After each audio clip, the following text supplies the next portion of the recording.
자, 오늘은 설일체 유구의 법에 대해서 공부를 할 건데요. 여러분들은 지금 법이 무슨 뜻이라고 생각해요? 마음, 대상, 법은 마음의 대상이기도 해요. 그런데 산스크리트어로 법이 가지고 있는 10개의 다른 의미가 있어요. 그래서 상황에 따라서 법이 무엇을 의미하는지를 이해하지 않으면 안 돼요. 자, 그러면 이제 법의 이제 가장 중요한 의미 중에 하나가 뭐냐면은 붓다 담마, 부처님의 가르침이라고 하는 것이 법이에요. 자, 그런데 부처님의 가르침이라는 것을 부처님은 몇 년 동안 가르치셨죠? 45년 동안이나 가르치셨어요. 그러면은 45년 가르치신 것을 부처님의 법이 무엇이냐? 45년 동안 가르친 것을 줄줄이 다 외울 수는 없잖아요. 거기에서 이제 요지, 에센스를 딱 뽑아가지고 법은 이것이다 라고 말할 수가 있어야 된단 말이에요. 자, 법이 무엇이에요? 부처님의 가르침의 뜻이 뭐예요? 자, 이것을 중국의 조사들은 조금 시적으로 거창하게 물어봐요. 여하시 불법 대의인이 있고 뜻이 어떻게 돼요? 여하시 불법 대의인이 있고 실물 통제, 무엇이 부처님의 큰 뜻입니까? 이렇게 이제 물어보든 달마가 서쪽에서 온 까닭은 이게 전부 다 불법이 무엇냐, 불법의 에센스가 뭐냐를 그런 식으로 좀 모양 있게 표현을 한 거예요. 자, 무엇이 불법이에요?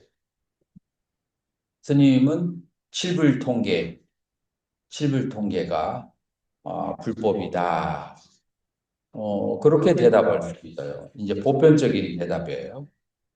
자, 또 다른 그 부처님의 가르침을 한마디로 요약을 한다면 뭐가 될까요?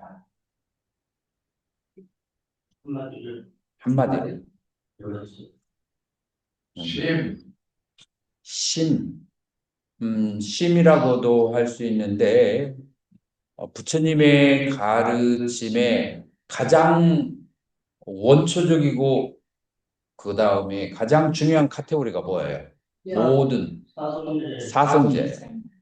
자, 사성제에서 부처님이 가르치려고 했던 지향점은 고, 집, 멸, 토 가운데에서 뭐가 될까요? 우리 거사님. 멸이요. 멸. 그 멸, 그 멸이라는 것이 언뜻 보기에는 부정적이지만 그 멸이 어떤 상태냐면은 오리지널 스테이트 오브 마인드, 마음의 본래 모양이에요. 그러니까 우리에게 보여지는 이 모든 세계는 내 마음의 탐진치가 만들어낸 허상들이고 진짜는 뭐라고요? 본질은 바로 니르바나가 바로 우리의 고향이고 본질이라고 하는 거예요. 자, 그래서 만약에 단 한마디로 얘기한다고 한다면 열반, 마음의 번뇌 없는 상태. 이게 부처님이 가르치려고 하는 법의 에센스가 된다라고 하는 거예요. 자, 근데 그 길에 가려면은 뭐를 알아야 되느냐면은 지금 내가 살고 있는 이 세계가 진짜가 아니고 내 마음이 만들어낸 가짜라고 하는 것을 자각해야 돼요. 여러분들 매트릭스라고 하는 영화 보신 적 있나요? 예. 이 매트릭스라는 영화에서 나오는 것은 자기의 본질적인 상태는 그냥 누워서 뇌만 있는 상태인데 그 뇌의 여러 가지 작용으로 인해서 바깥 세상으로 나와서 여러 가지 적들에게 쫓기고 적들과 싸우고 있는 모든 현상 세계가 보이지만 사실은 뭐예요? 자기의 뇌는 그 수은이라는 물 속에 숨겨져 있는 상태에서 정신작용이 그렇게 보일 뿐이에요. 그래서 뇌가 수은에 잠겨 있는 상태가 매트릭스에서는 본질이고, 그 다음에 세계와 사람들이 쫓아오고, 사람들에게 도망가고, 사람들과 싸우고 하는 그 모든 현상은 뇌가 만들어낸 가상의 세계라고 하는 거예요. 그래서 지금 현재의 우리의 있는 세계가 환이고 그 환에 집착하면 고통이다라고 하는 것이 그것이 사성제 중에 무슨 성제예요? 예, 환이고 그 다음에 그 상태가 괴로움이다라고 보는 것이 고성제예요. 자, 그래서 이제 두 번째로 우리가 확장을 하면 열반이 본질이긴 하지만 이 세계를 부정하는 데서부터 시작해야 하기 때문에 고성제로부터 시작을 해요. 자, 그래서 크게 둘로 나누자면은 이 세계와 고의 세계와 열반 이 두 개가 핵심이에요. 자, 그런데 이 고의 세계로 떨어진 데는 이런 망각과 환상의 세계로 떨어진 데 원인이 있어요, 없어요? 원인, 그걸 뭐라 그래요? 집성제라 그래요. 그리고 그 환상으로부터 자유로워지는 방법론이 있어요, 없어요? 그걸 뭐라 그래요? 도성제라 그래요. 그래서 집성제와 도성제는 각각 고의 원인이고 멸의 원인이 되는 거예요. 자, 이렇게 이루어진 세계가 법의 세계다라고 그렇게 설명을 하는 것이 그것이 바로 설일체에 의해서 설명하는 법의 세계다라고 하는 거예요. 자, 그 법의 세계를 한번 이제 도표로 해서 가만히 살펴보게 되면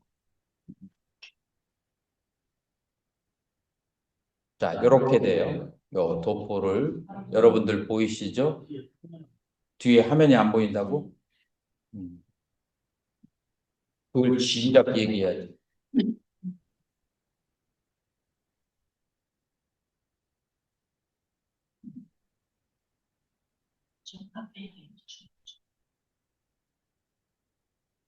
아직 안 보여요? 아, 지금 이제 작용이 올렸나? 아니, 아니. 지금 일단 이게 나와야 돼. 신호가 없으니까. 요게 지금은 이제 시간이 많이 걸리기 때문에 이제 나중에 휴식 시간에 해 되는데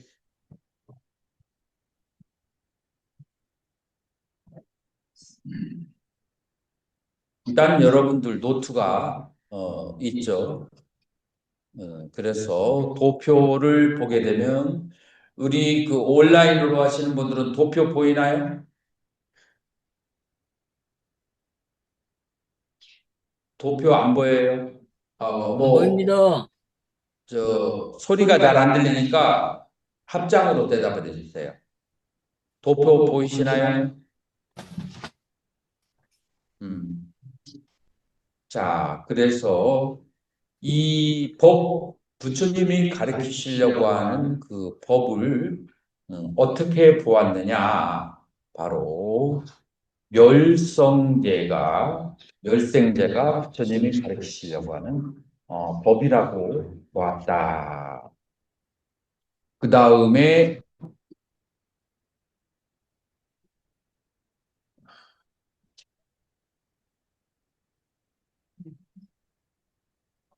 멸성제가 부처님이 가르치시려고 하는 법으로 보았다. 자, 그리고 그거를 뭐라고 얘기해요? 무위법이라고 얘기를 해요. 자, 그래서 법에는 크게 무위법과 유위법으로 나눠진다. 자, 그래서 처음에 구사론을 공부하는 사람들은 처음에 무위법, 유위법에서 약간의 이제 어려움을 느끼기도 하는데 어렵지도 않아요. 자, 여기에서 무위법이라고 하는 것은 무슨 말이에요? 무위라고 하는 것은 열반이라고 그렇게 곧바로 나가게 되는 첫 번째로 기대하는 모든 환상으로부터 자유로워진 상태, 모든 잘못된 구속과 잘못된 집착으로부터 자유로워진 상태. 그래서 진리의 상태, 진실의 상태, 이게 무위법이다. 그러면은 조금 감이 와닿나요? 이게 바로 진실한 상태. 나머지는 진실이 아니야. 자기의 각각 업의 안경을 끼고서 이상하게 바라보는 세계고, 그 진실한 그 세계는 이 무위법의 세계인데, 무위라고 하는 것은 한문인데, 산스크리트, 삼스크르타, 다르마. 삼스크르타라고 하는 것은 만들어진, 조건 지어진. 그래서 뭘 만들었느냐? 자기 나름대로 환상의 세계를 만들었고, 자기의 업에 의해서 고통의 세계를 만들었어요. 그래서 업에 의해서 고통과 환을 만드는 것은 유의법이고, 그 업이 해체되고 어리석음이 해체되어서 그래서 진실이 보이는 것. 그래서 산스크르타 만들어진 업이 사라진 것. 그거를 바로 무위법이다 라고 하는 거예요. 자, 그래서 요것을 무위법과 유위법으로 나눈다라고 하는 것을 어떻게 이해가 확실하게 되나요? 그래서 법은 유위법과 무위법, 내가 가야 될 그 고향, 그 곳이 있고, 그 다음에 내가 환상 속에 살고 있는 이 세계가 있어.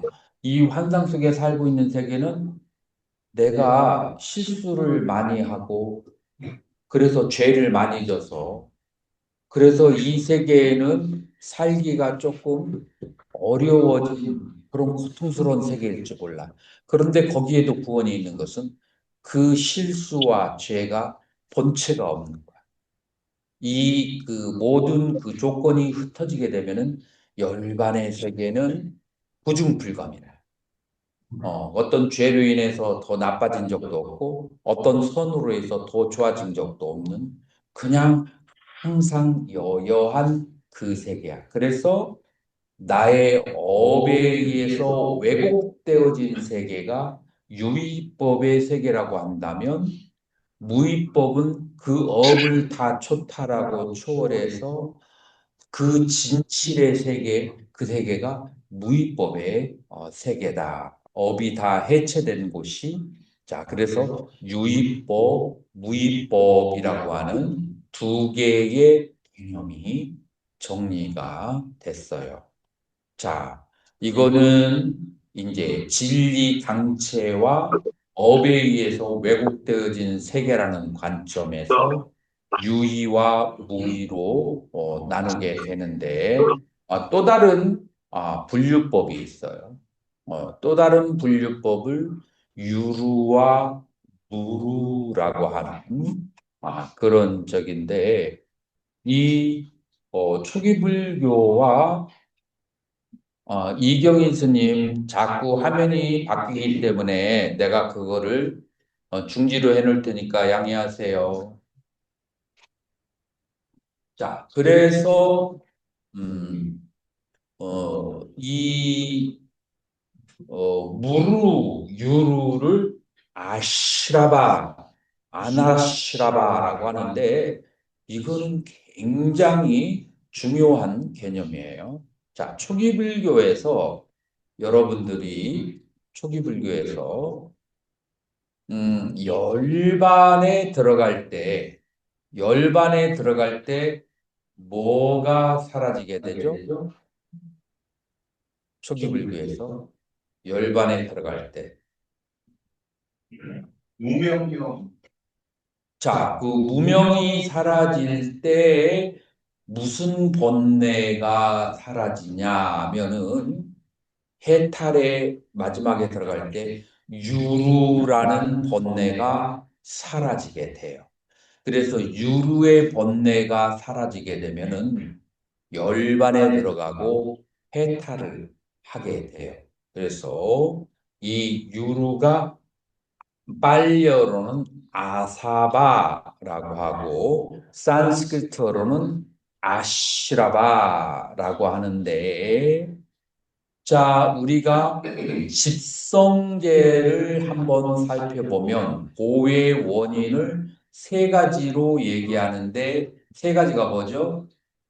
요계, 유예, 비유예 요 세 가지죠. 여러분들 기억나나요? 대답을 해야 내가 설명을 해주든지 그냥 통과를 하든지를 하죠. 요계, 유예, 비유예 이 세 가지 이해가 되나요?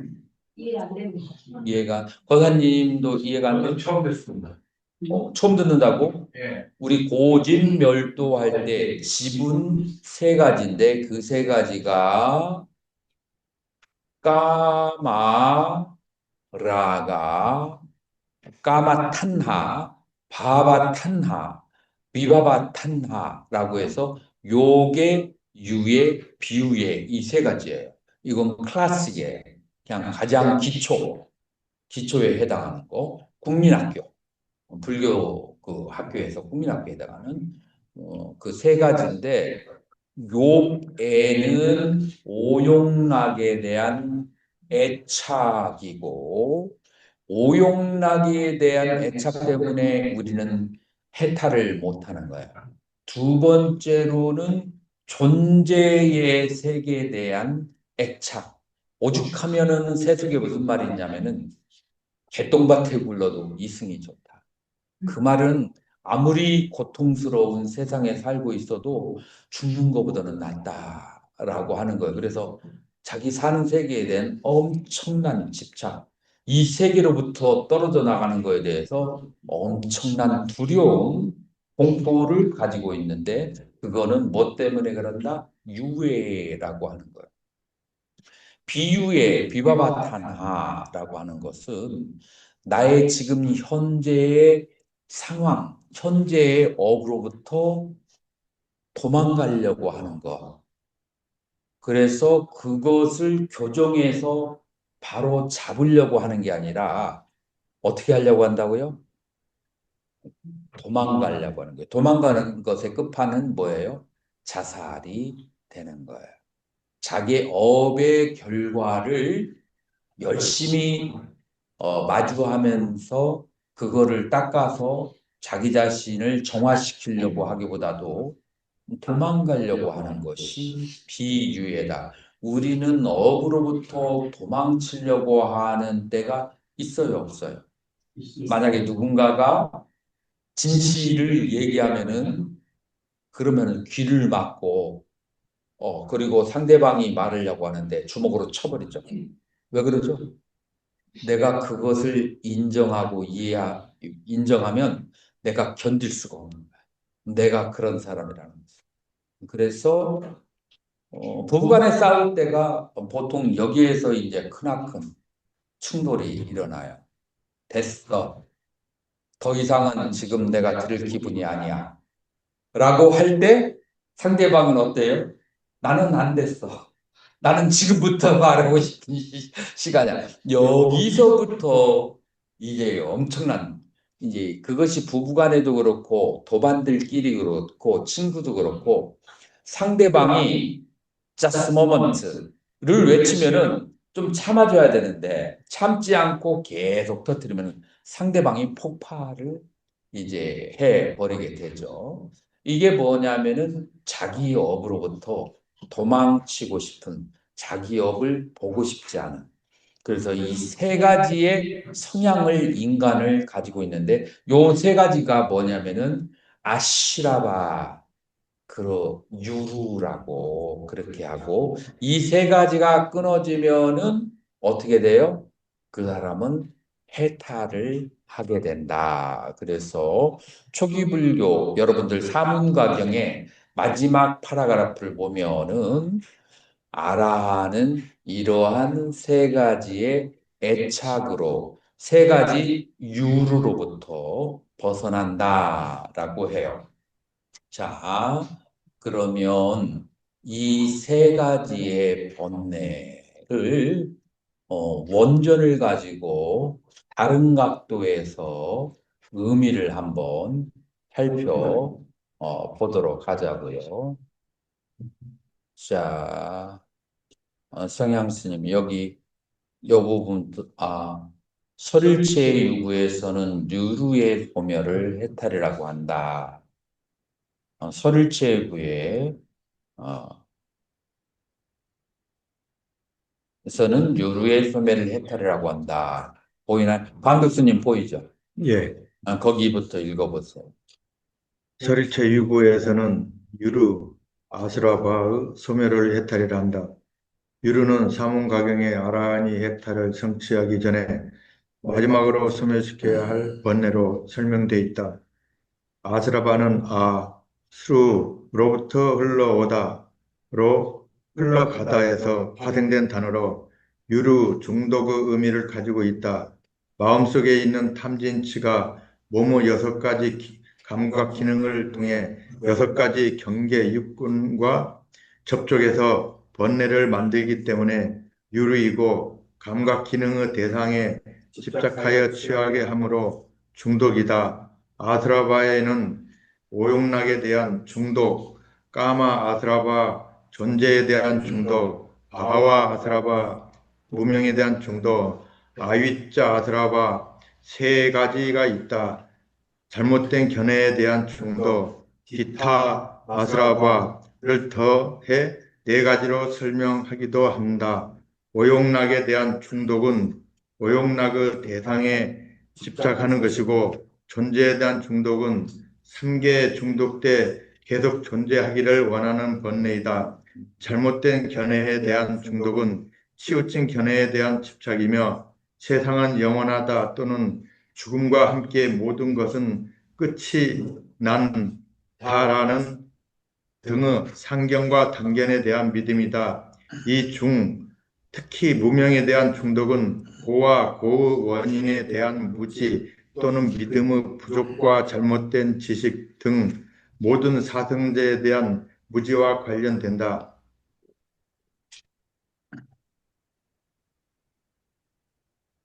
자, 그래서 일단은 아슈라바라는 뜻을 한번 살펴보는데, 플러스 슈루라는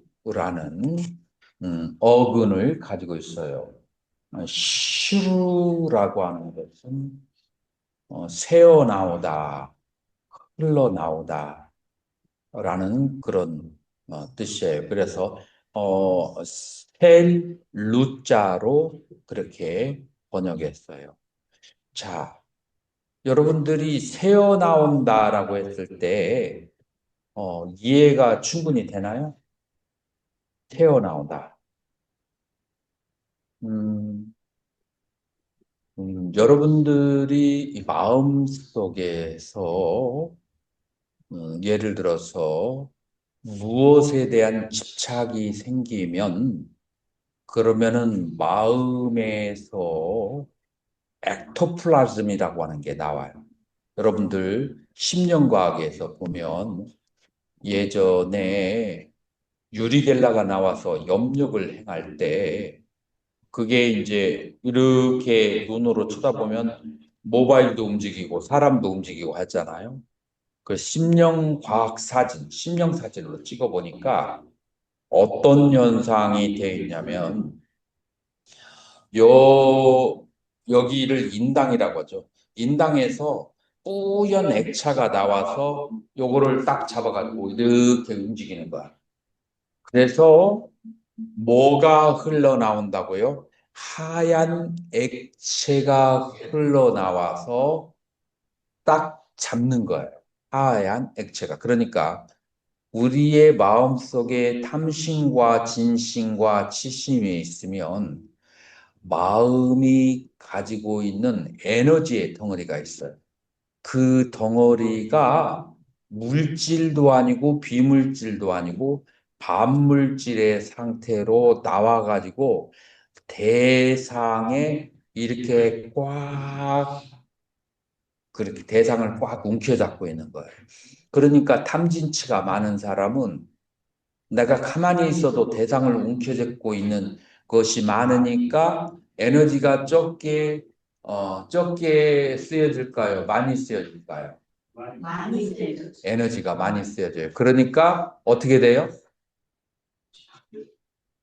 그러니까 피곤해지고 그리고 많이 먹어야 되고 많이 자야 되고 이런 현상들이 어디에서 오냐면은 삼진치에서 온다라고 하는 거예요. 삼진치에서. 음. 그렇기 때문에 여러분들이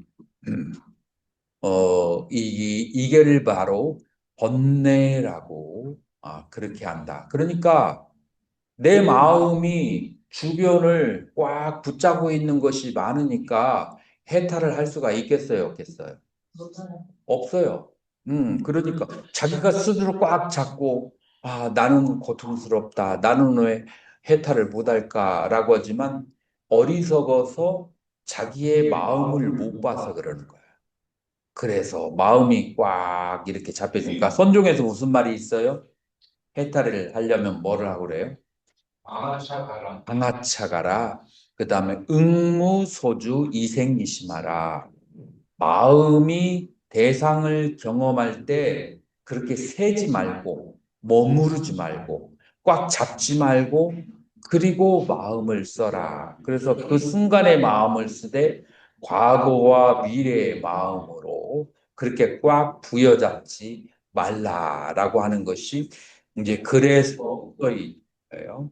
자, 그래서 그런 의미에서의 아시라바라고 하는 거예요. 자, 그래서 세어 나가는 건데, 세어 나가는 것이 마음속에서 오용락을 취하고 싶어서 내 마음이 집착하고 있는 상태. 그래서, 자, 오용락이라고 하면은, 여러분들이 크게 무엇이 오용락일까요? 감각. 5가지의 감각기관에 의해서 경험한 좋았던 경험을 다시 경험하고 싶고, 그 다음에 싫었던 기억을 2번 다시 안 만나고 싶고, 이것이 바로 오용락에 대한 집착의 기본이라고 하는 거예요. 그래서 감각기관이 경험했던 것을, 좋았던 것을 재경험하고 싶고, 싫었던 것을 멀리 하고 싶어 하는 마음, 이것이 바로 뭐라고 하느냐면은 오용락의 기본이 된다. 이제 그렇게 됐을 때 이런 질문을 할 수도 있어요. 그건 인간이 살면서 기본이 아닌가요? 그죠?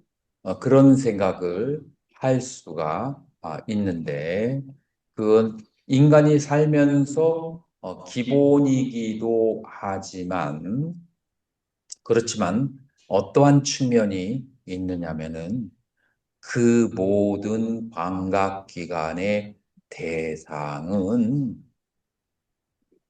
실체하는 것이 아니다. 라고 하는 거예요. 나의 마음의 법에 의해서 만들어진 것이다. 라고 하는 거예요. 그렇기 때문에 끊임없이 자기의 고향에 돌아가지, 본래 자리에 돌아가지 못하고 마음은 항상 거기에 매달려가 있게 되는 거예요.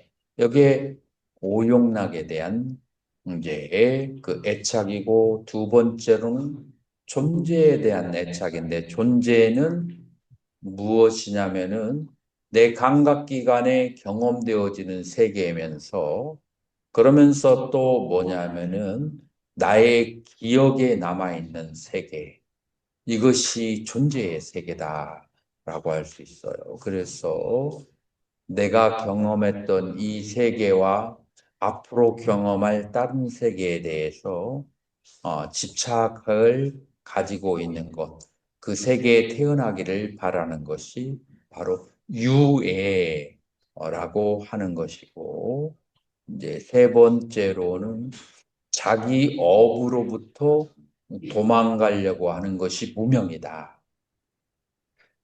라고 이제 하는 거예요. 자, 이것이, 아슈라밭, 마음에서 오용락에 대한 에너지를 계속해서 펼쳐내고, 그 다음에 존재에 대해서 계속해서 마음이 과거에 대해서 계속 집착을 하고, 집착을 할 때 뭐가 센다고요? 마음의 에너지가 나가서 붙들어 매고 있는 거예요. 반물질이. 그 다음에 업으로부터 도망칠 때도 그런 에너지가, 요것이 샌다라는 의미예요. 두 번째의 해석이 있어요.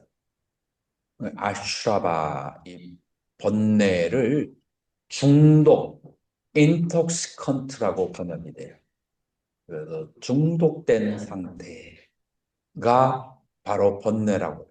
무엇에 중독이 되어 있는가?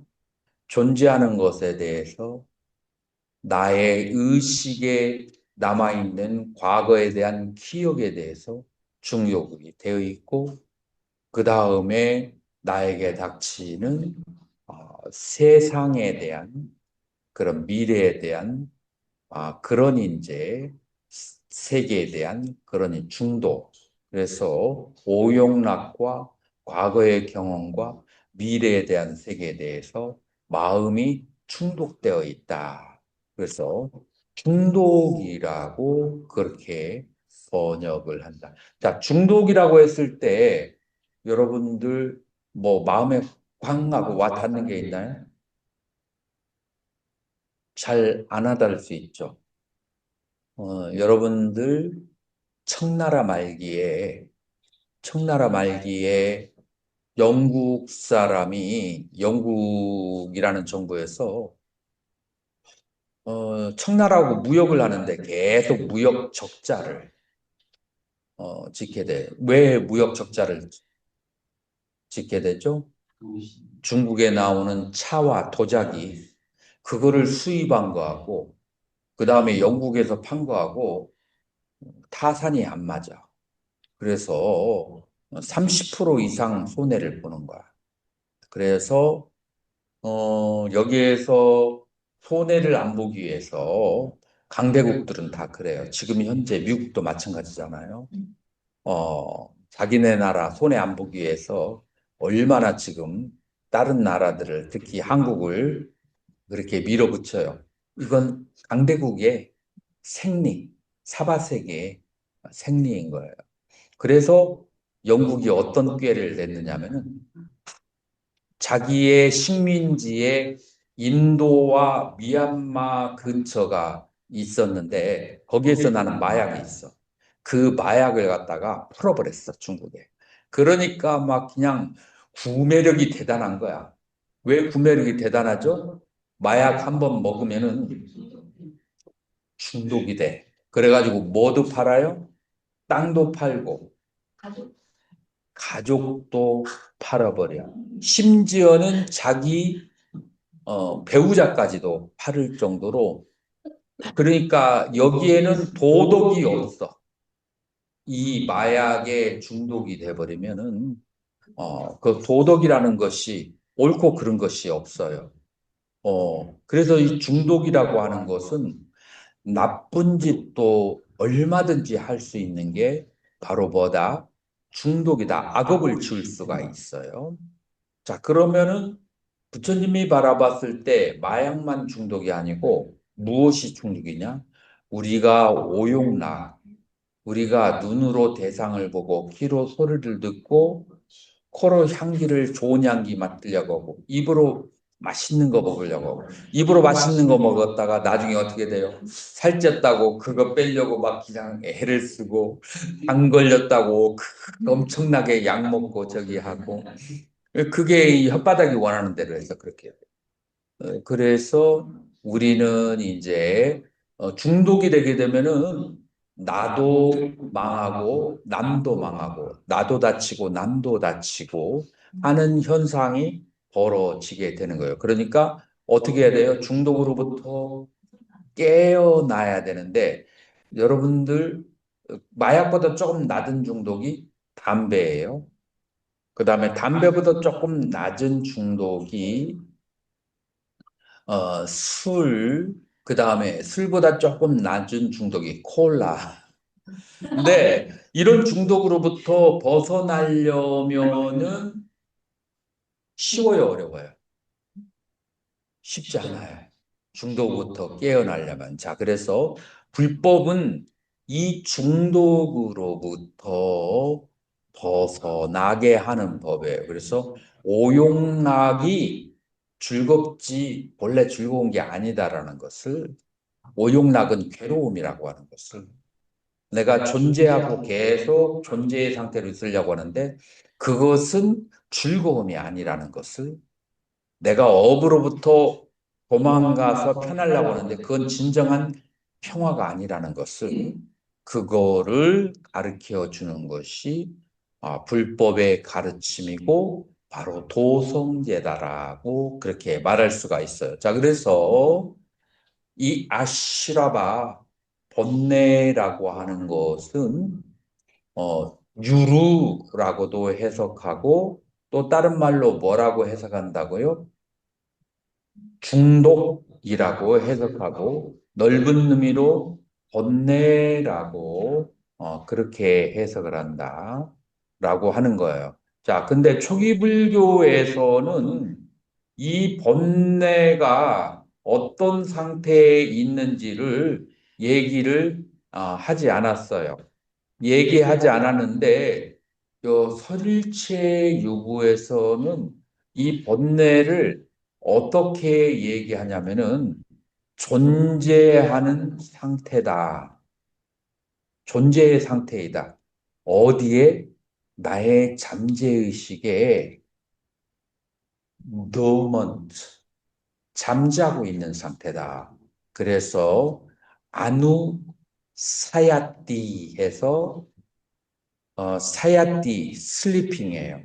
아누 아주 깊은 곳에서. 그래서 번뇌를 아누사야라고 그렇게 얘기를 해요. 그래서 설일체의에서는 번뇌를, 그래서 한문으로 뭐라고 번역이 돼요? 수면이라고. 근데 수면이 잠자고 있는 상태, 잠자고 있는 상태 반을. 근데 뭐가? 번뇌가 잠자고 있는 상태. 그래서 번뇌가 잠자고 있는 상태라고 그렇게 보았어요. 자, 그래서 유루와 무루를 한번 보자고요. 유루법과 무루법으로 그렇게 사성제를 나눈다면 무엇이 유르고 무엇이 무르겠어요? 고지, 고집은 유도. 유르고 멸도. 멸도는 무르다. 사실 도 자체는 완전히 무르는 아닌데 무르를 번뇌 없는 상태를 향해서 가기 때문에 무르라고 해줘요. 자, 그래서 법에 대한 분류를 두 가지로 설일체육에서는 했는데 하나는 무엇과 무엇이다? 유의와 무의다. 또 다른 하나는 무엇이다? 유루와 무루라고 그렇게 사성계를 토대로 해서 이제 설명을 하고 있어요. 그래서 수행자는 어디에 가 있어야 되느냐면은 무루법에 가 있어야 돼요. 그 다음에 수행을 하지 않는 사람은 어디에 가 있을까요? 유루의 세계에 있는 거예요. 자, 여기에서 유루와 무루의 세계의 차이점이 있는 것이다. 그 다음에 유의에서 어디로 가는 게 수행자다? 무의의 세계로 가는 게 수행자다라고 그렇게 얘기를 했어요. 자, 그러면 우리가 온 가운데에서 어느 것이 유르고 어느 것이 무르고 어느 것이 유이고 어느 것이 무의인지에 대해서 우리는 한번 생각을 해봐야만 해요. 자, 그래서 오온 가운데서 어느 것이 유르고 어느 것이 무르죠? 온 모아가 그 오원을 나라고 시작할 수 있습니다. 그래가지고 전에 왔던 이거를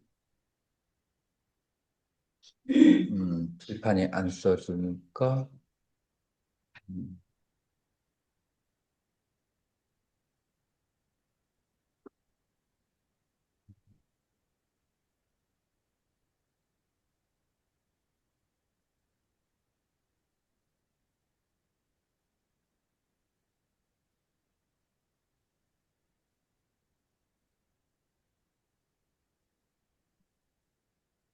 자,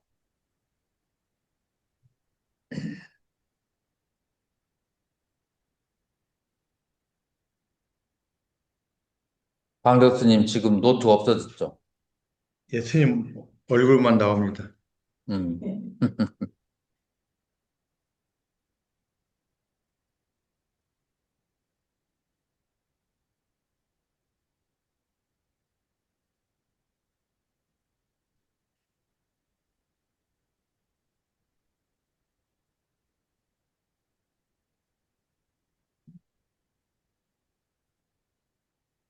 이제 노트 보이나요? 아니요. 이제 보일 거예요. 보이죠? 예. 자, 이 노트에 지금 유루법과 무루법 나오죠? 예.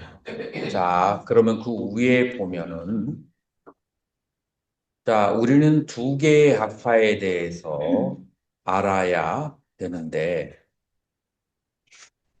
두 개의 학파에 대해서 알아야 되는데 부처님의 가르침을 부처님의 가르침을 이렇게 가르쳐 놓고 45년 동안 가르쳐 놓고 부처님이 열반에 드셨어요.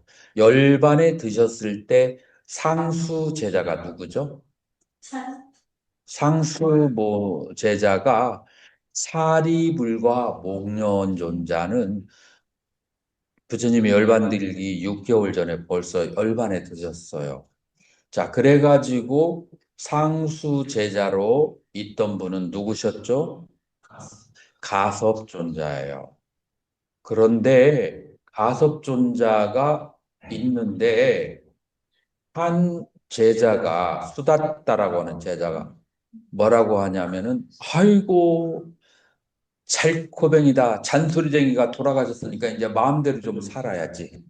라는 얘기를 하는 것을 들었어요. 그 얘기를 듣고 가섭존자가 바로 우리 앞에 있는 자이나라는 종교는 마하비라가 죽자마자 공의파와 그 다음에 백의파, 그러니까 나체파하고 흰옷을 입으라는 파가 둘로 나눠져서 죽자사자 싸우는데 우리 종단도 그렇게 되기 십상이겠구나라고 그런 우려심이 생겨서 그래서 어, 3개월 후에 1차 결집을 해서 부처님의 가르침을 모든 승려들이 표준화해서 그렇게 암송할 수 있도록 1차 결집을 열기로 했어요.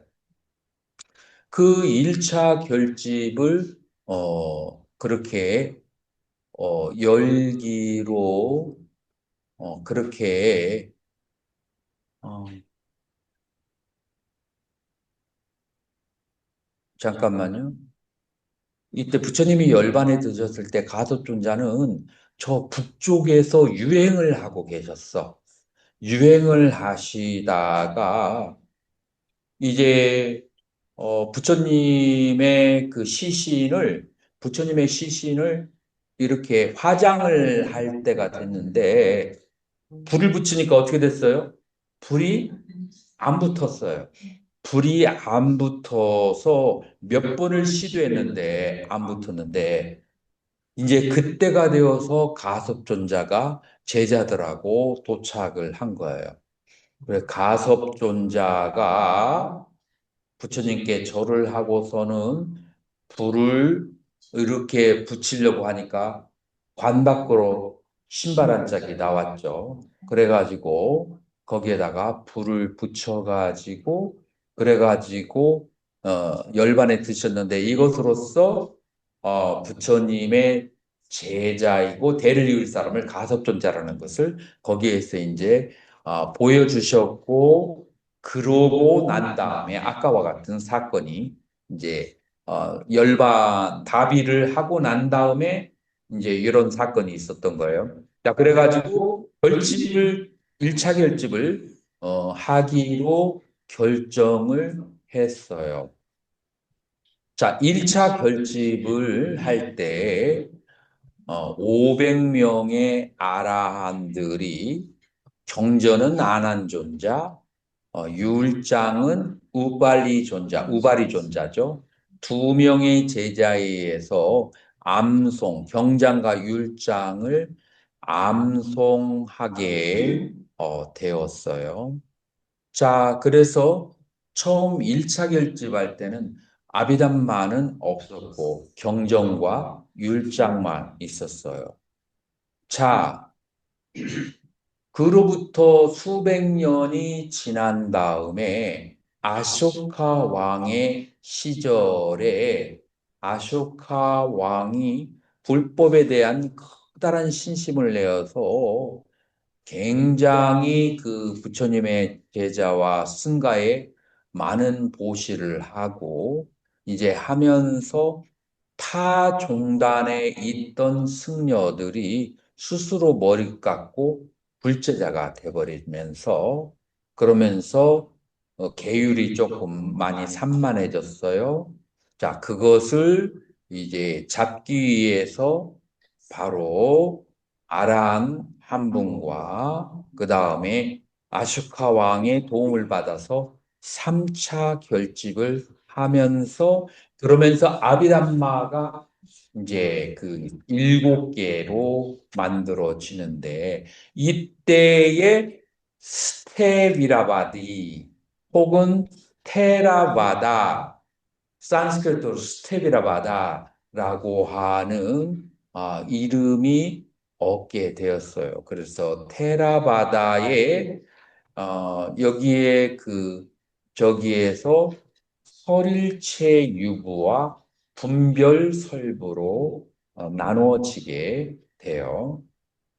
자, 분별설부와 설일체 유부로 나누어지게 되는데, 지금 법을 처음에서는 유의법, 무의법 두 개로 나누고 유루법, 무루법으로 나누는데 이 아비담마 학파에서는 분별설구에서는 사위 82법, 그 다음에 설일체 유구에서는 오위 75법, 그 다음에 유식에서는 오위 100법이라고 하는 이렇게 법의 분류를 하게 되었어요.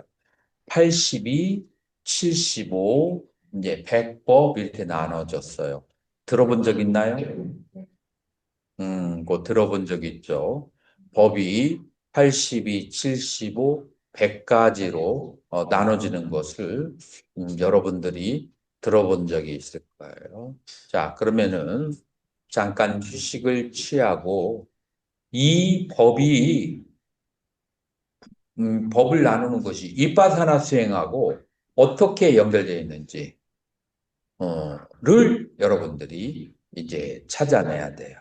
이게 단순한 분별이 아니고 이빠사나 수행을 하는데 어떤 그 방법론으로서 이 법에 대한 정리를 한 거예요. 내가 노트를 다시 열어서 우리 15분 후에 다시 강의를 시작하도록 하겠습니다.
저기 있는 거. 보이면 상의하는 거. 좀 더 크게 얘기해. 저기 여기 뒤에 사탕 많이 있거든요. 네. 저기 임산부용이라서 땅이 하나도 없거든.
자, 그 OE75법에 대해서 설명하기 전에 먼저 본내의 두 가지 종류에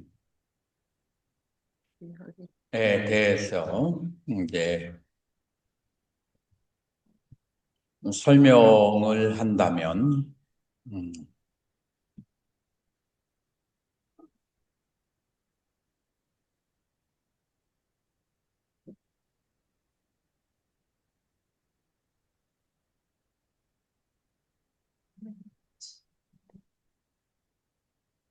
우리 초기 불교에서 보면, 음, 초존 법륜경에서 우리는 사성제를 세 번 부처님께서 깨달은 것으로 나와요. 어, 기억나나요? 그래서 이거를 사성제를 세 번 깨달았다라고 해서 삼전 세 번을 굴려서 사성제를 세 번 굴리니까 몇 개가 되죠? 12개가 되죠. 그래서 삼전 12행상이라고 초전법륜경에서는 그렇게 나와요. 자, 사성제를 세 번을 깨달았다.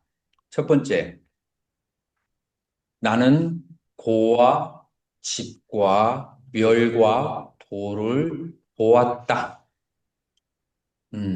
보았다. 그 다음에 두 번째 단계에서는 고와 집을 멸과 도를 닦았다. 그래서 닦음에 대해서 얘기해요. 그 다음에 세 번째로는 고집 멸도를 다 터득했다. 자, 이렇게 세 번을 하거든. 첫 번째는 보고, 첫 번째는 닦고, 세 번째는 터득을 했어요.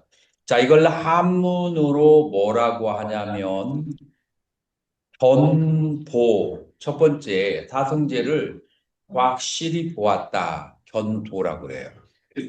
자, 두 번째 닦았다. 한문으로 닦을 자가 무슨 자야? 후도라고 그래요. 나는 완전히 터득해서 더 이상 이제 깨달을 것이 없다. 한문으로 어떻게 되죠? 한문으로 무학도. 자, 그래서 이 사성제를 처음에 견도하시고 두 번째 수도하시고 무학의 경지에 이르렀다. 이게 초기 경전에서 나오는 깨달음의 세 단계가 이렇게 이제 되는 거예요. 사실은 세 번째 단계는 특별한 수행이 아니고 스스로의 자각이에요. 더 이상 닦을 것이 없다는 것을 내가 보았다는 거예요. 자, 그러면은 구체적인 수행은 그 어디에 있어요? 전도와 수도, 사성제를 네 가지의 진리를 확실하게 내가 보아서 알았고, 그 다음에 네 가지의 진리를 확실히 닦았다라고 하는 견도와 수도가 대표적인 거예요. 그리고 이 초기 불교의 가르침을 이제 설일체의부에서 조금 더 논리적으로 정리해요. 자, 내가 사성제를 보았다가 견도라고 하면은 그러면 사성제를 장애하는 것이 뭐가 되겠어요? 전혹이 되는 거야. 그 사성제를 미혹하는 것을, 보는 것을 미혹하는 것을 깨달은 것이니까 전혹을 다스리게 되면 그러면은 뭐가 이루어진다고요? 견도를 이루게 되는 거예요. 자, 수도를 이루는 것은 그러면은 뭐를 통해서 이루겠어요? 수혹을 닦아서 그래서 수도를 이루는 거예요. 그래서 이제 견혹, 수혹이라고 하는 그런 개념과 견도와 수도라는 개념을 여러분들이 알아야 돼요. 왜냐하면 이 근래에 선중에서 뭐라 그런 얘기가 하냐면은 도노점수, 도노돈수 그 다음에 깨달은 다음에 닦을 것이 있느냐, 깨달은 다음에 닦을 것이 없느냐, 라고 질문을 할 때 이 오와 수라는 개념이 어디서부터 시작됐어요? 초기 경전에서부터 시작된다. 그렇기 때문에 이 견도, 수도라는 개념이 선중에까지 이르게 된다. 근데 이름이 살짝 바뀌죠. 그 이름은 견도라는 말 대신에 돈오 혹은 점오라고 이름이 바뀌고 수도라는 말 대신에 점수, 본수라는 개념으로 바뀌는 거예요. 그 개념의 시작이 어디에서 왔다고요? 바로 토존법륜경에 사제 12행상 그 다음에 사성제를 세 번 굴려서 깨달았다라고 하는 거기에서부터 시작된다.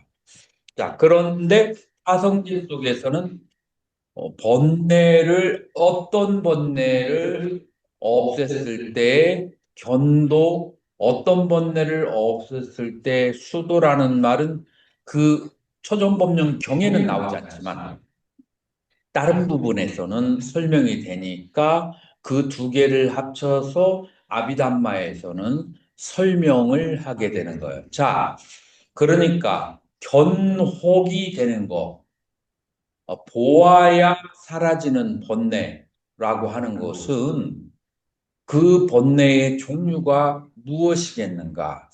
아까는 유루에 대해서 얘기했지만 지금 요거는 장르가 조금 다른 마음속에 잠자고 있는 그 번뇌들을 닦아내는 것을 얘기하는데 하나는 봐서 사라지는 번뇌이고 그러니까 이성적 번뇌고 또 하나는 닦아야만 사라지는 번뇌니까 감성적 번뇌다라고 하는 거예요. 그래서 이성적 번뇌는 마치 뭐와 같으냐면 마치 해가 뜨면 어둠이 사라지듯이 그냥 사라지는 거야. 뭐 닦고 말고 할 것이 없어.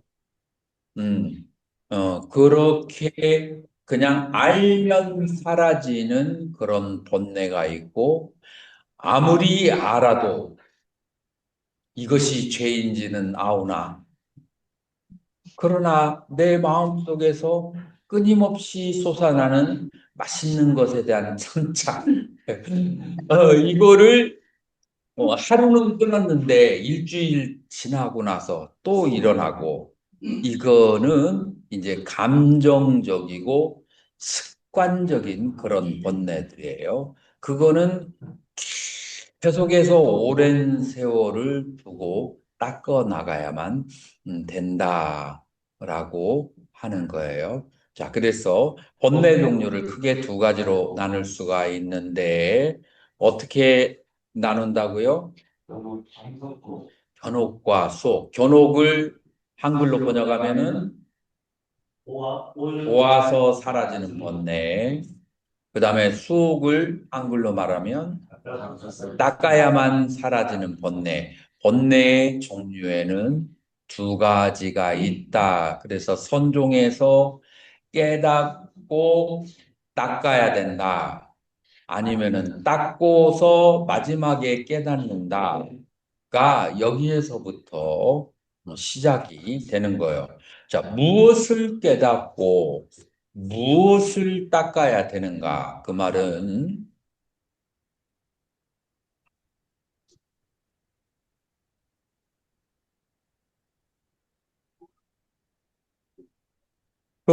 다른 말로 해서 무엇이 견옥이고 무엇이 수혹이냐라는 얘기가 되는 거예요. 자, 견옥에 있어서 대표적인 것이 뭐죠? 유신견, 나가 있다는 그런 견해, 유신견이 바로 대표적인 견해예요. 자, 그래서 견옥이 크게 세 가지로 유신견, 계금치견, 의심이 되는데 이 세 가지 중에서 가장 중요한 것은 뭐라고요? 바로 유신견이다라고 그렇게 말할 수가 있어요. 자, 유신견이라고 하는 것은 뭐를 유신견이라고 할까요? 부모의 자아가 있다는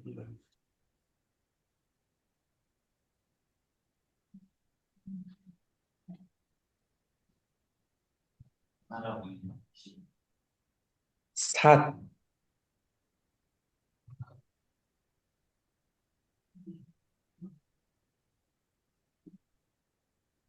까야,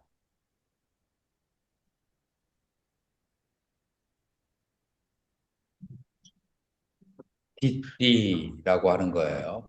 삿까야, 띠띠. 자, 그래서 여기서 까야면은 몸인데 몸은 크게 두 가지가 있는데 명신과 색신이라고 해요. 색신은 이 몸을 말하고 명신은 수상행 식을 명신이라고 그래요. 이해가 되나요? 그래서 이 까야를 두 개를 합하면 온을 말하는 거예요. 그래서 온에 오온이 나가 존재한다. 오온 속에 내가 있다. 오온이 나이다. 이러한 견해를 전부 다 합쳐서 바로 유신견이라고 그렇게 얘기를 하는 거예요. 자, 그래서 유신견이라고 하는 것은 나라는 개념을 가지고 있는 것을 이 몸을 나라고 하거나 나의 정신 상태를 나라고 하거나 오온을 나라고 하는 것 이거를 전부 다 유신견 혹은 견혹이라고 하고 그 다음에 오온 안에 내가 없다라고 하는 것을 깨달은 것이 바로 무엇이다? 견도다. 그래서 우리 선종에서 말하는 깨닫는다라고 하는 것은 온 개공하다. 라는 것을 깨닫는다. 라는 내가 없다라고 하는 것을 깨닫는다. 라고 하는 거하고 관련이 되어 있어요. 그러나 뭐는 있다? 오는 있는데 오는 있지만 거기에 나는 존재하지 않는다라고 하는 거예요. 그래서 자동차는 굴러가지만 자동차에 영혼이 없다라고 하는 거예요. 자동차가 굴러가니까 원시인들은 자동차를 보고 이걸 뭐라고 생각했겠어요? 신이 강림하셨다. 자동차가 굴러가는 것을 보고 신이 굴러간다 라고 생각을 하는 거예요. 그래서 거기에는 오온이 인과를 주고받으면서 일어나는 메카니컬 프로세스는 존재하지만 거기에 나라고 하는 것은 존재하지 않는다라고 하는 것을 깨닫는 것이 바로 유신견을 깨닫는다, 견옥을 없앴다라고 하는 거예요. 그러려면은 어떻게 해야 오온에 나가 없다는 것을 깨닫게 되겠어요? 오온을 택을 수, 상, 행, 식을 계속해서 따라가면서 쫓아가면서 7 곱하기 24시간을 만으로 따라가게 되면 그러면은 깨달음이 오게 돼 있어요. 우리 인간의 의식은 7이라고 관련되어 있어요. 7일 동안을 계속 놓치지 않으면 그러면은 깨달음 없고 멸진정에 들어 있어도 7일까지가 유한이에요. 만약에 7일 넘어서도 깨어나지 않으면 그대로 사망해요.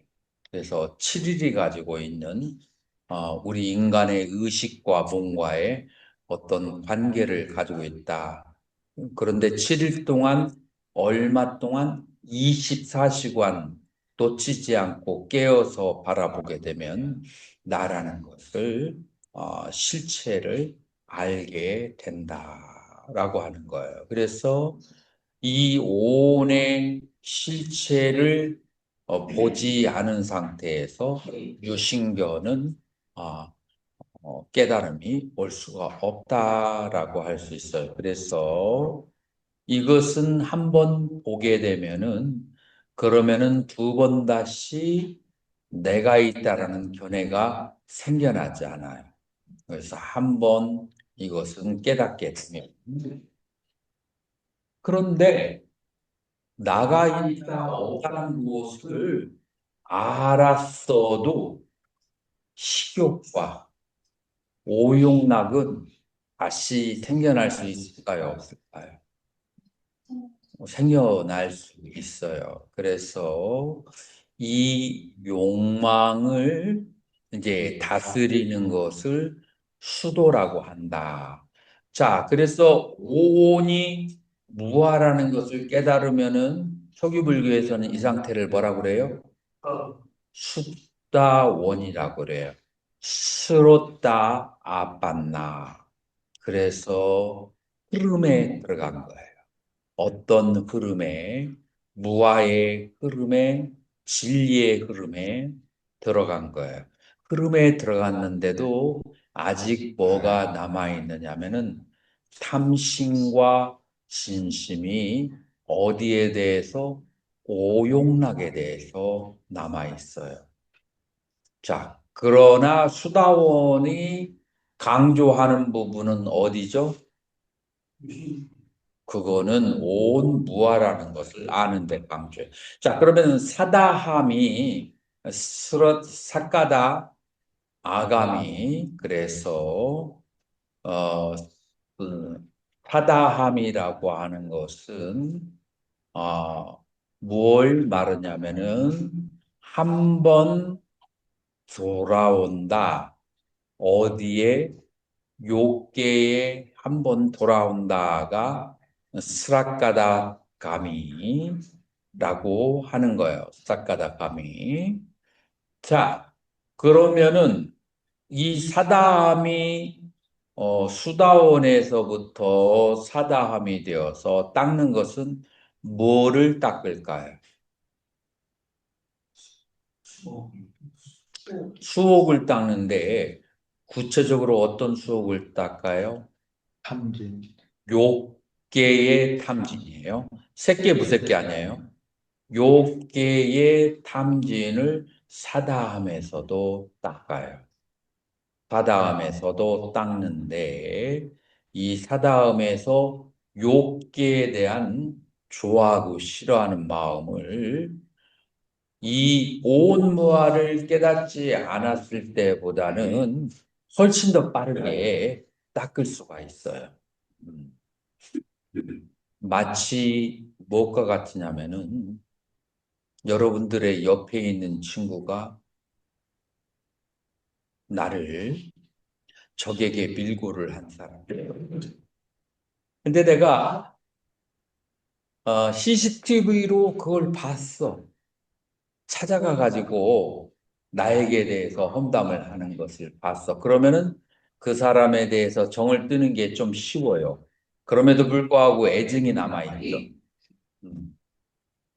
그런데 그걸 보지 않은 상태에서는 남들이 얘기를 해도 그럴 리가 없어 하고서는 믿지를 않는 거예요. 마찬가지로 여러분들이 온 무아를 보고 난 다음에는 욕계에 대한 탐심과 진심을 떼기가 상대적으로 수월하다라고 하는 거예요.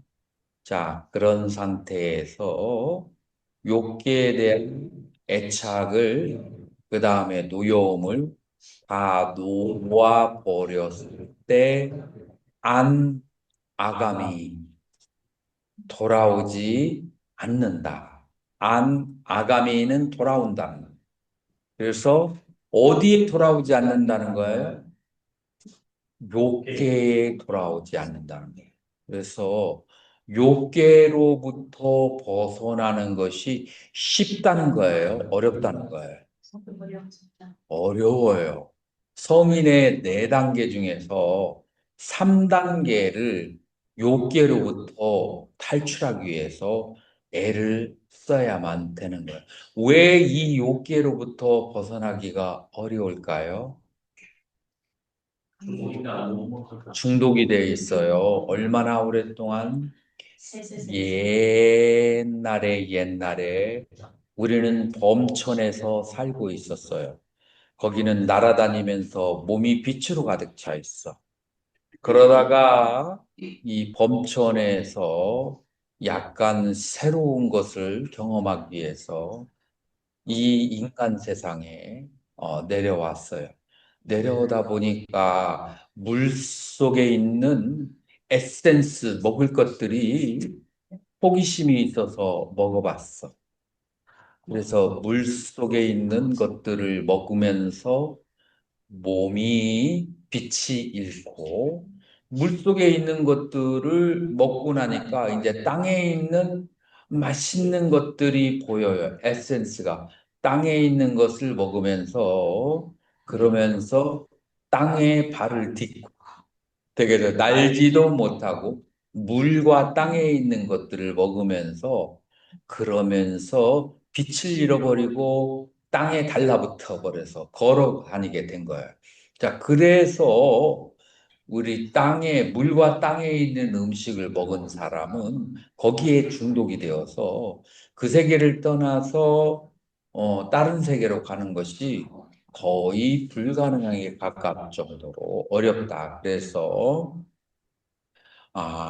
이제 우리는 이 욕계로부터 탈출을 해서 어디로 가요? 본래의 고향으로 돌아가도록 하는 이제 그 빅 프로젝트가 바로 불교의 수행이다라고 말할 수가 이제 있어요. 네.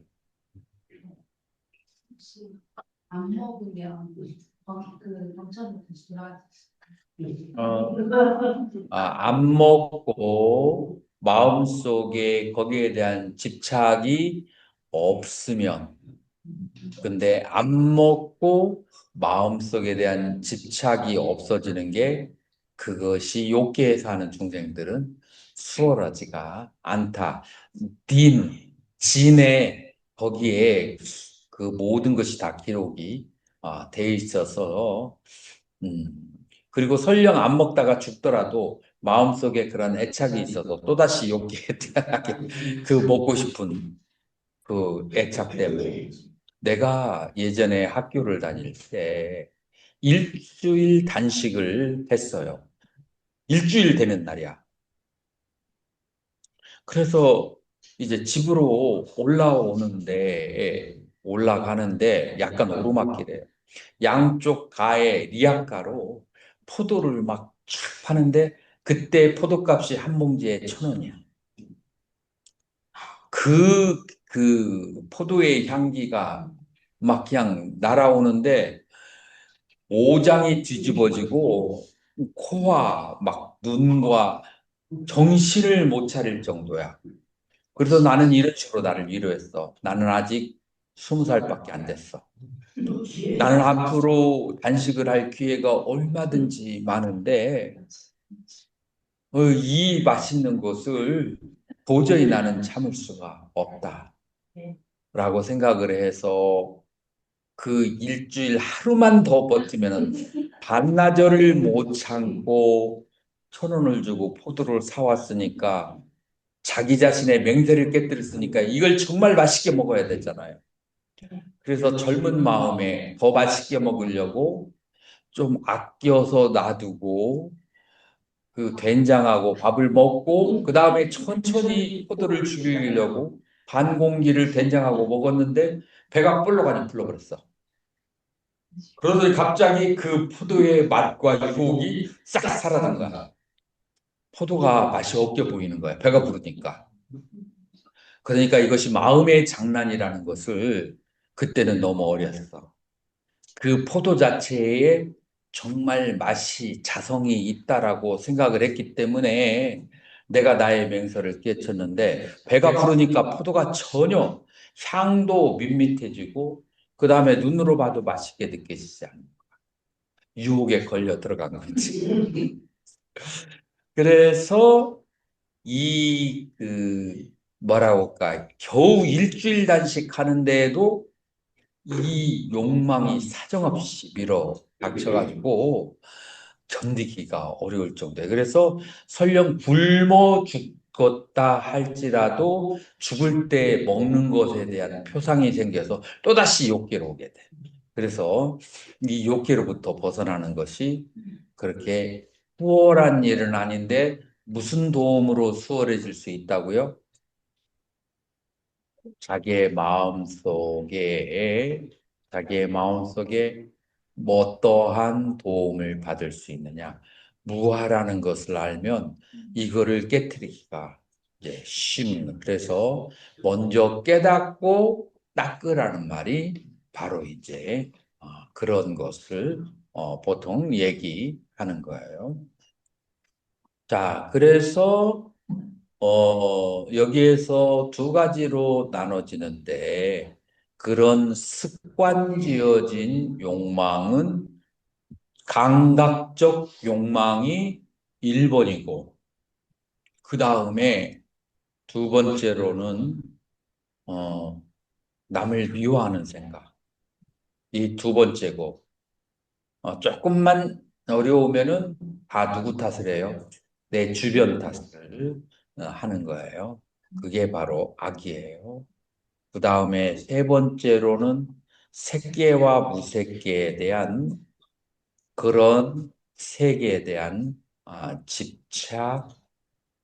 그래서 감각적 욕망과 색계, 무색계에 대한 집착을 다 하나로 뭉쳐서 말할 수도 있어요. 그 다음에 암한심, 그 다음에 들뜸무명, 이렇게 해서 닦아야만 사라지는 본내는 6개 혹은 7개라고도 할 수 있지만 이제 욕망을 6개, 3개, 5개로 다 합치면 6개가 되어지고 6개와 3개, 5개를 나누면은 7개가 되어진다. 자, 그래서 견도에서 닦아야 되는 번뇌는 유신견, 계금치견, 의심이 되고 그 다음에 수도에서 닦아야 될 때는 감각적인 욕망과 새끼 부새끼에 대한 욕망, 그 다음에 악의 분노 이렇게 세 가지에다가 아만, 들뜸, 무명 이렇게 세 가지 혹은 7가지가 되는 거죠. 자, 그렇게 해서 다 합쳐서 이 해탈을 하는 데까지 몇 가지 번뇌를 지워야 된다고요? 10가지 번뇌를. 그래서 10가지 뭐라고 그래요?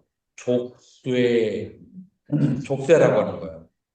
이 3계라고 하는 이 세계에서 벗어나고 해탈, 이 3계라는 감옥에서 벗어나는데 우리가 묶인 족쇄가 10개가 있는데 3개는 잘못된 생각, 잘못된 견해와 관련돼 있고 7개는 습관지어진 그런 이제 번뇌와 연결되어 있어서 견옥 3개, 수옥 7가지라고 그렇게 초기 불교에서는 얘기하고 있어요. 자, 그러면 무엇이 계금치견이고 무엇이 의심인가? 계금치견이라고 하는 것은 원어로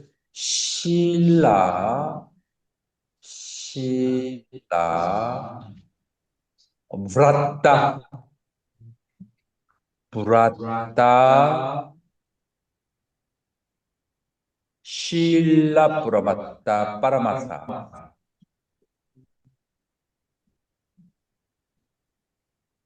빠라마사는 뒤집어진, 전도된, 그 다음에 브라따는 서원을 말하는 것이고, 실라는 예를 말하는 거예요. 자, 요거는 내가 보기에는 자이나를 대상으로 하는 건데, 계를 지키고, 그 다음에 금기사항을 지키면은, 그러면은 해탈할 수 있다라는 전도된 뒤집혀진 견해. 지금 여기서 분명히 해탈을 어떻게 해야 된다는 것이 나왔는데, 아직 탐진치를 거두지 않고도 계를 지키거나, 혹은 금기사항을 지키거나, 혹은 염불을 하거나, 혹은 죄를 지내거나, 어떠한 의식을 통해서 해탈할 수 있다고. 무엇을 하지 않고 탐진치를 버리지 않고 그게 이 현대적 의미로서의 계금치견이다라고 얘기할 수 있는데 결국은 유신견 안에 다 포함이 되는 거예요. 그 다음에 의심이라고 하는 것은 불법승 삼보에 대한 그런 의심을 말하는 거예요.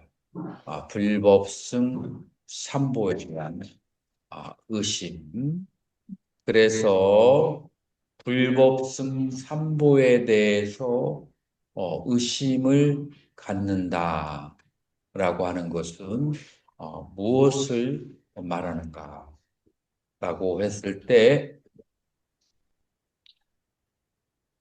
자, 초기 경전에서 부처님은 열반에 대해서 긍정적으로 설명을 했을까요? 안 했을까요?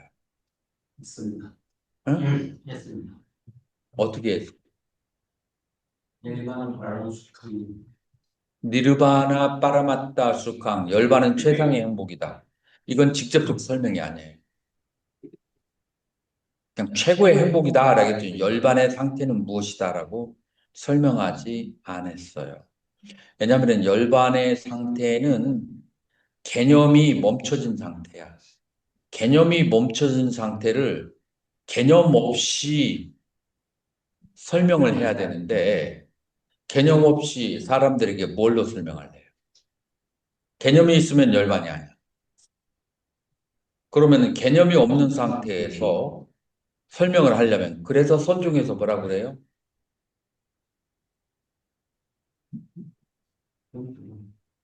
생각도 일으키지 말고 한 생각도 일어나기 전에 그때 너의 본래 면목은 무엇인고? 라고 얘기했을 때 생각이 일어나지 않은 상태를 어떻게 표현을 하겠어? 말로 표현 못하죠. 그래서 열반은 표현하기가 어려운 거예요. 그래서 부처님께서 열반을 뭐로 치부했어요? 무기. 설명을 하지 않고 그냥 그것은 체험의 대상이다. 라고 얘기했어요. 자, 이것을 사람들은 욕심으로 열반은 이것이다, 열반은 저것이다 라고 설명을 하고 그 다음에 이해를 하고 어떤 이제 그런 과정을 거치는 사람이 있을까요, 없을까요? 성질이 급한 사람은 열반에 대해서 막 알려고 그래요. 그거는 부처님에 대한 믿음이 부족해서 열반이라고 하는 것은 탐진치가 소멸하면은 체험이 되어지는 것이다. 그러면은 그렇게 나가야 돼. 그런데 그것을 욕심으로 자기 스스로 생각을 통해서 막 알려고 막 애를 쓰는 거야. 그러면은 부처님에 대한 신심이 부족해서 오는 현상이에요. 자, 그래서 이게 바로 부처에 대한 의심이 되는 거예요. 그리고 법에 대한 이심이라고 하는 것은 인과에 대한 의심을 말하는 거예요. 선종에서 여기에 가장 비슷한 얘기가 있어요. 인과에 대해서. 뭐가 있죠?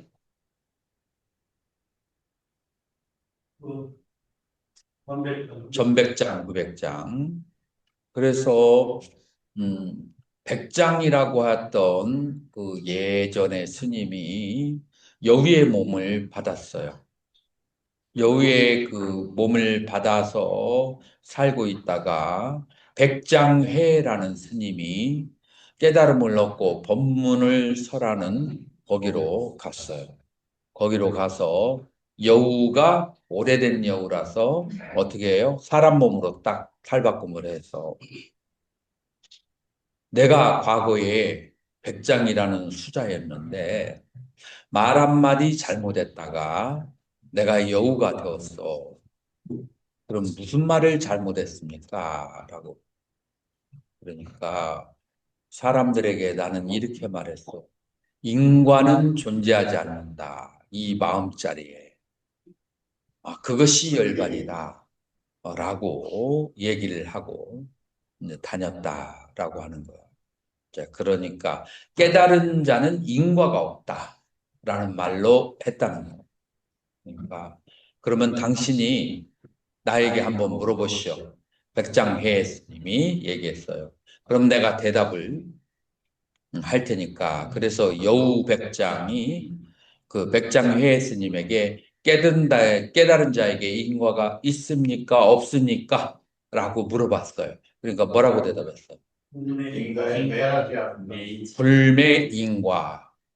그러니까 앞에 스님은 불락인과, 인과가 없다라고 얘기했는데 인과가 있긴 있는데도 깨달은 사람은 그 마음이 흐려지지 않는다. 고통을 받으면서도 그 마음이 분명하고 즐거움을 받으면서도 그 마음이 분명하다. 불매인과다라고 대답을 했어요. 그 말은 무엇이냐면 인과가 있다는 얘기예요, 없다는 얘기예요. 일단 깨닫지 않은 자에게도 깨달은 자에게도 엄연하게 인과가 존재하니까 선종에서 인과 없다는 얘기를 하지도 말아라. 그 얘기를 하고 싶은 거예요. 자, 그래서 법에 대한 의심은 인과에 대한 의심이. 그래서 인과를 의심하는 것은 그것은 바로 잘못된 것이다. 그래서 두 번째 의심이 법에 대한 의심이. 세 번째로 승에 대한 의심인 걸까? 수행자가 겉모습이 초라하다고 해서 이 사람이 이 열반을 체험하거나 열반의 길을 향하지 않는다. 밭에 나가서 일하고 그 다음에 연부를 하고 이런 모든 일을 하기 때문에 저 사람은 마음은 본성을 보지 못했을 것이야. 이런 승에 대해서도 의심을 하지 말아라.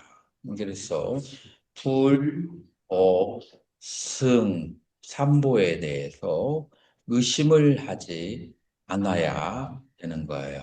그래서 불에 대해서 의심을 하지 않는다는 것은 열반은 언어로 표현되는 것이 아니고 열반은 개념으로 이해되지 않는 것이라서 탐진치가 소멸했을 때 물룩 체험되는 것이다라는 것을 믿는 것이 불에 대한 믿음이고 법에 대한 믿음은 인과에 대한 믿음이고 그 다음에 승보를 볼 때 모든 생명들에게 있는 불성을 생각을 하는 것, 이것이 바로 불법성 삼보에 대한 의심을 하지 않는 것이다 라고 말할 수가 있는데 결국은 이것은 믿음하고 관련되고 이 셋 중에서 가장 중요한 것은 뭐라고요? 유신견, 오온무화를 이해하고 증득하는 것이다 라고 그렇게 말할 수가 있어요. 자, 이 견혹과 수혹이 여러분들 노트를 보시면 이제 설일체 유부에서는 이름이 살짝 바뀌어서 나오게 돼요. 그래서 우리는 이 번뇌의 종류에 대해서 자세히 알고 그 다음에 이 설일체 유부에서는 번뇌를 닦는 방법론을 어떤 식으로 설명했는지를 먼저 번뇌를 알고 그 다음에 번뇌를 닦는 법으로 나가는 이러한 구조로 되어 있어요. 그러면 다음 시간에는 설일체후에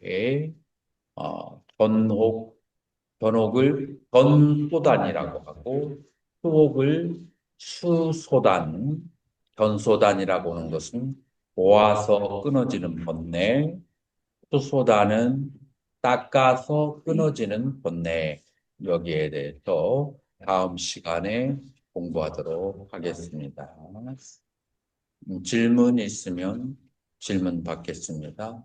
그 전도와 번역과 수업에 대해서 번역은 도와서 오해가 풀리는 그래서 말했던 그 수업은 본다는 게 이 작용이 안 되고 판단을 전주로 들어가야 되는 수옥은 계속해서 습관적으로 닦아서 거기에서 사랑과 미움이 사랑할 것과 미워할 것이 없는 단계가 수옥의 단계인데 다음 시간에 이 질문을 또 시작 전에 해주세요.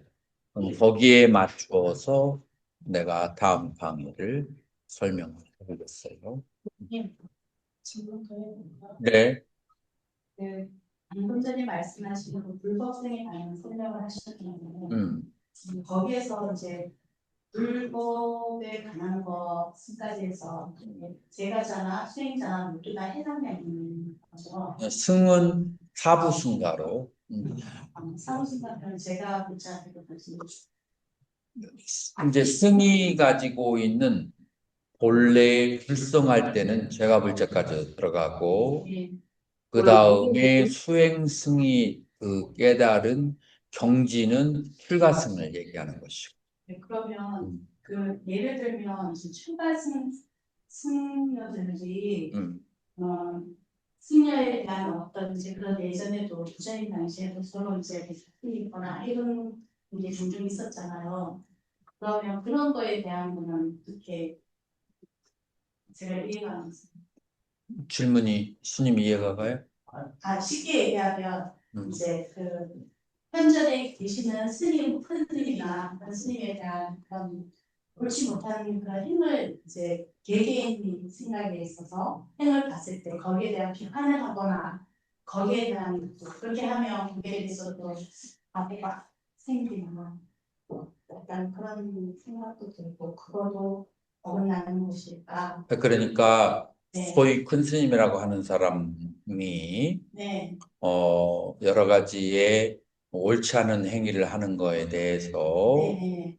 비판을 하는 것이 과보를 받을 것이냐? 네. 과보를 당연히 받죠. 과거를 근데 큰 스님뿐만 아니라 네, 그냥 모든 사람들을 비판을 해도 과보를 받는 거예요. 자, 돌이 여기에 있는데 작은 돌이 있고 큰 돌이 있어요. 네. 지나가다 한 번씩 차봐요.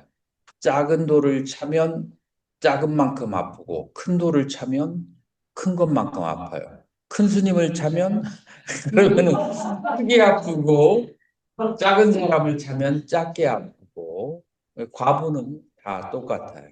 근데 만약에 이제 어떤 비판적인 그런 거를 할 때, 그걸 할 때 마음에 그걸 갖지 않고 객관적으로 했거든요.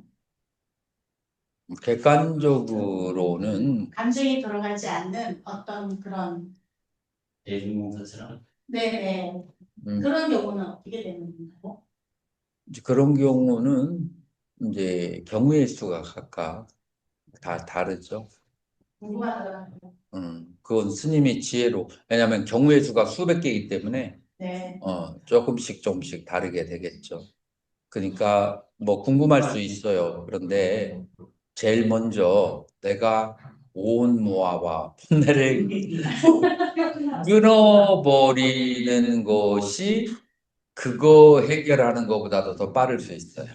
근데 대중공사를 하거나 이런 경우에는 그 순간 그 찰나만큼은 모든 사람들이 그 문제에 대해서 집중을 해서 같이 이제 의견을 나누고 하잖아요. 그렇죠. 그러면은 거기에 있는 모든 사람들은 조금씩 마음에 흔들림이 있을 거 아니죠. 물론 그렇죠. 그게 본인 이제 조금씩 아직 깨닫지 못했으니까 그럴 경우에는 어쩌요? 궁금해지는 거예요. 그런데 근데 우리가 슬라에서는 보면 대중공사라든가 이런 게 지금 이제 일어나는데 그 흐름이 네. 수행론에서 네. 이제 일반 그 상황으로 넘어갔는데 이제 그거는 스님이 연구해 보세요. 내 전문 분야가 아니에요. 네, 지금